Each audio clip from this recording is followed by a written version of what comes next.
இன்றைக்கி கிழங்கு புட்டு எப்படி பண்ணுறதுன்னு பார்க்கலாம்.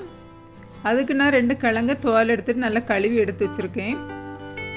இதை கேரட் துருவக்கூடியதில் நல்லா துருவி எடுத்துக்கிடணும். இதே மாதிரி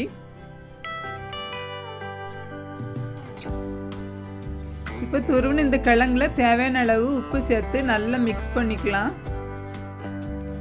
இந்த புட்டுக்கு தண்ணி தெளிக்க வேண்டியது இருக்காது, ஏன்னா கிழங்குலேயே நல்லா ஈரப்பதம் இருக்கும். அதனால நம்ம இதுக்கு தண்ணி சேர்க்க வேண்டாம்.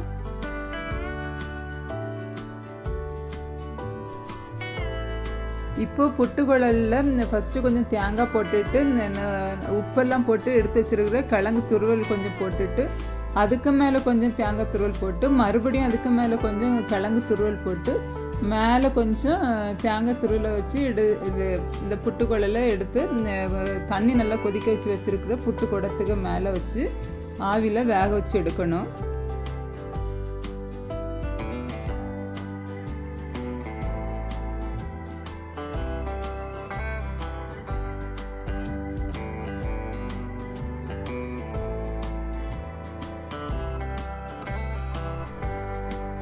இப்போ நம்ம கிழங்கு துருவல் போட்டு எடுத்து வச்சுருக்கிற புட்டுக்குழலை இந்த தண்ணி கொதிச்சிட்டு இருக்கிற புட்டு குடத்துக்கு மேலே வச்சிடலாம். புட்டு குழலுக்கு மேலே ஆவி வந்து கிழங்கு வெந்த வாசனை வரும்போது நம்ம புட்டை பிளேட்டுக்கு மாற்றிடலாம். இப்போ கிழங்கு புட்டு ரெடி ஆகிட்டு. தேங்க்யூ ஃபார் வாட்சிங்.